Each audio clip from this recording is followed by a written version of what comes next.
Hello, Clemento29 here with another Topic of the Week video. This week I discuss Razor and Aya from Green Lantern the Animated Series. This question was asked by Angel89, and her question was, her topic that she submitted was, Razor, Aya, Razaya.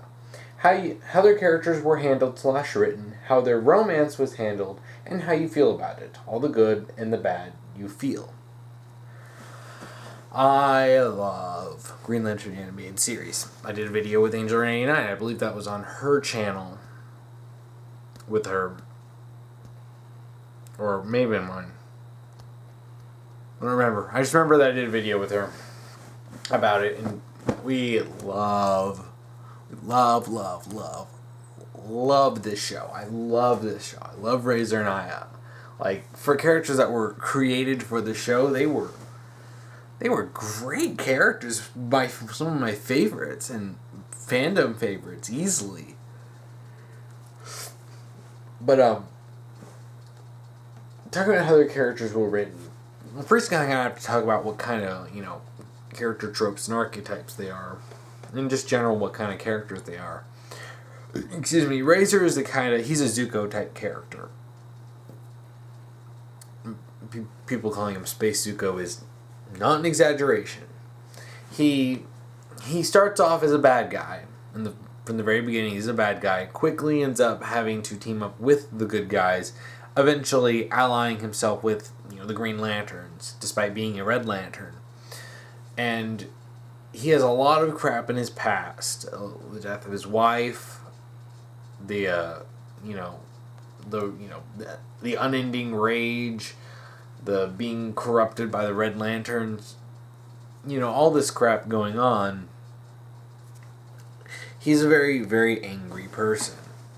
Not just, I'm in a rage angry, but just, he's just angry. He's mad. He's pissed. He has so many deep-seated issues that it's hard for him to move past those.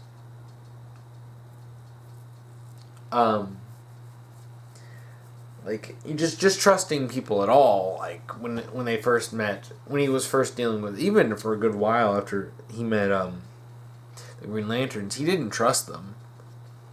I mean, despite the fact that, they were more than fair to him. He didn't trust them. You're the enemy. And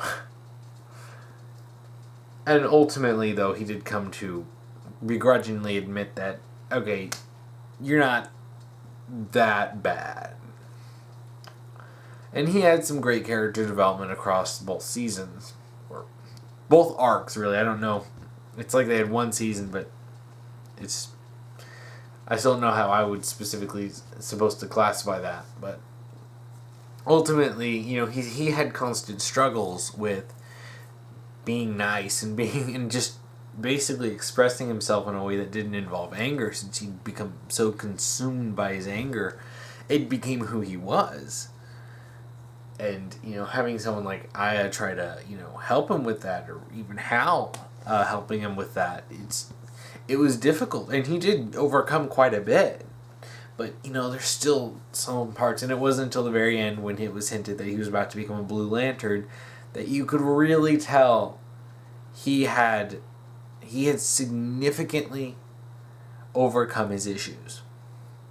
Aya's a robotic cinnamon roll. She really is. She, starting off as a ship, AI, and then developing into an individual, person. I've seen this kind of thing done in other series before, but I don't think it's ever been done to quite the extent and to quite the good effects, or done in the right way like it was in this. And it's just like, I've seen this before, but Aya sticks out because I can't see Aya as an AI in a body. I see Aya as a character, a fully embodied individual character. And she has so much desire to do good, and she obviously has feeling, since she has some living spirit in her. she does have like those emotions, and she has feelings for Razor that she doesn't quite understand. Like the one part where I think it was the episode where he was possessed. It was the one where they introduced. It was one where they introduced Sinestro, and they were being taken over. And when Razor basically starts flirting with Aya and kind of, presses her against the wall and is like getting really close and really close. And Aya is just sitting there, she's just like completely flustered. She's just like, I have no idea what's going on. It's just, and all the moments with her and Razor, and you can tell there's that sexual and romantic tension, and she doesn't know how to handle it. She's not, human. She's an AI. So having to deal with emotions when she's trying to work on her programming she's these conflictions of logic and emotion that she's programmed to be logical, but she feels like being emotional. And she learns about that throughout the series. And then she goes crazy, and then, she ultimately does realize she loves Razor, despite wanting to deny it. I generally like how their characters were written. The one thing that annoys me, and this probably would annoy me less had the show been able to make its run, and the show was allowed to finish out the storylines and the character arcs, but it's the way Razor would act cold towards Aya that ended up, ultimately affecting her outlook on things is, Razor he just sometimes is a dick, and it's not because he's like, man, I'm gonna be such a dick. He's just he himself has all these issues, and he has all these walls built up, but he doesn't know how he's supposed to, deal with this. And how is he supposed to deal with Aya? She has the face of his dead wife, and she's kind to him, she cares about him, and like he obviously has feelings for her, and it's very obvious, but he's just like, how does he even deal with this? And sometimes it's too much. He's like, I can't do this, and he just shuts down, and his immediate reaction is to something that ends up hurting people. And Zuko had done that numerous times, but we got his ultimate character, the conclusion of his character development in the end of book 3, where he becomes a fully fleshed out good guy. But Razor never really got to that point. He would have gotten to that point had we gotten at least one more season, but he did not. The one thing I didn't like is just Razor doing things that were hurtful to Aya, even if he didn't mean to. And I know. This is just like complaining about Zuko betraying everyone at the end of book 2 of Last Airbender, because it's infuriating, but if you don't have the rest of it, if you don't get to see the rest of his character development, you're just left with him betraying everyone, and that's just infuriating. It really is. And I know people were pissed after the book 2 finale, and people were just like, what the hell? It was depressing.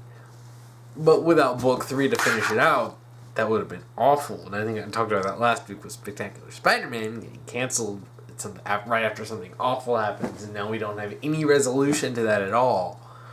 But yeah, they're well written. Everything in the show is well written. The romance, I really like the romance. It's simultaneously cliche and also refreshing, because, and I mean, the idea of someone being with an AI is not something new, especially when that AI has their own body. But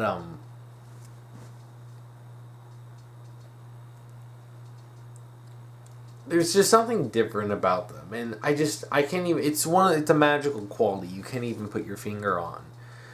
The way the writers did it, it felt real, and you felt a deep emotional connection. Like, I was spoiled to, like, almost everything that happened in the series. I still felt emotional during, the show because the quality of the writing is just that good, and that's downright impressive. But if I'm already spoiled, and one of the problems with being spoiled for me is it sucks out all the emotions that you feel, and it basically makes it impossible to enjoy what I've been spoiled to. But it was so good. It still made me feel for their characters, despite already knowing all the crap. Now I already knew that I was going to go crazy and stuff and try to destroy the universe, yada yada yada. But I mean, yeah, it's so great. And seeing Razor, and she does help soften Razor in a lot of ways, and she does help him lower his boundaries and lower his walls that he has around his heart, and this helps her start realizing her real human feelings. So I guess human is a bit of a misnomer, given that the Green Lanterns have plenty of different races, but it's the best thing for lack of a better term. She discovers her humanity, and also with the other ones, and you see their relationship, and you see their love, and it's painful that they didn't just get together. I mean, especially when you see the Manhunter.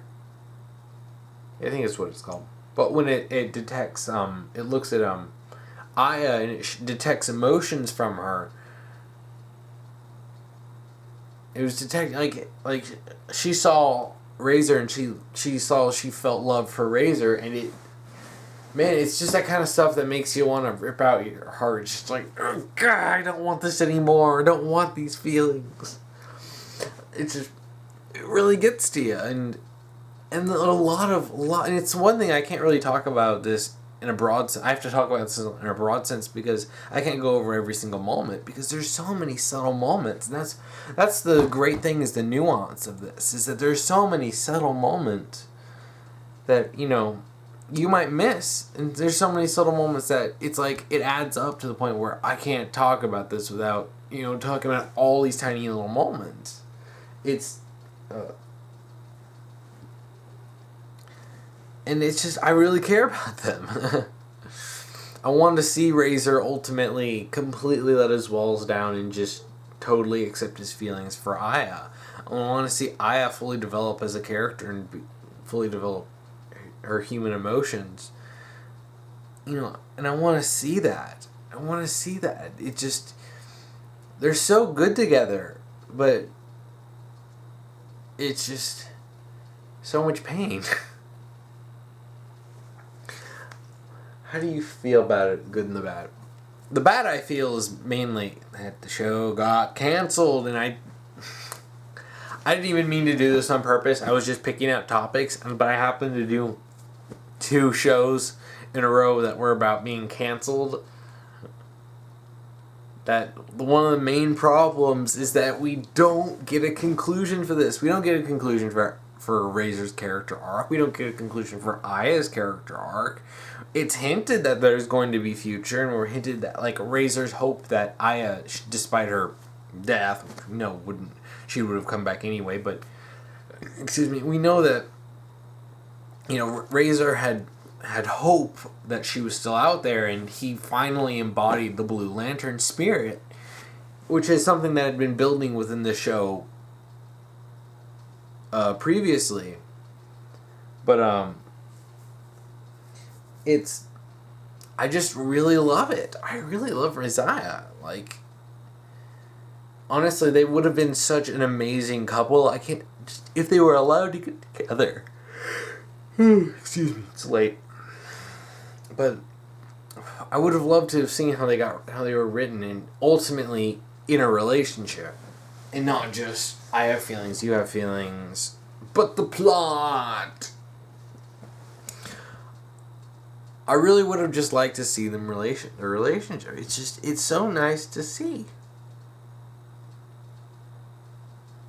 I mean, honestly, the moments they have are so great. They have so many sweet moments that I could only imagine how much, how great they would have been if, the show hadn't gotten canceled. Again, that's my bad feelings. It's like, apart from, Razor doing douchey stuff, it's like, the problem really, like I said before, is not that he did bad things, it's that we didn't actually get to truly see the completion of his character arc. Because you're going to do a character, especially who's turning from bad to good, is not, like, if they're just making the transition like that, that's bad writing. Just turning a character from bad to good without any, by completely changing them, making them go from a complete bastard into someone who's just so pure-hearted and good. It doesn't make sense and is unrealistic, and it doesn't have any emotional impact to it if you don't see that character really struggle, especially in a show. Seeing Razor struggle is one of the interesting things about his character. You can see that there are times he really wants to do something good, but sometimes when he encounters those struggles, he wants to give up. It's just like he wants to just go back to what he knows and what he's familiar with. But and with Aya, it's like all that pain and suffering in the second arc, only to get canceled, and we don't get to really see the completion of this, and we don't get to see what this ultimately amounts to. And that's the bad feelings. I just have so many good feelings about them. I ship it so hard. It's just, man, really, really like these guys. So much for having a intelligent response. Just really like them, man. Giancarlo Volpe did such good with this series, and it's such a shame that it got canceled. Because this really could have, honestly, like, up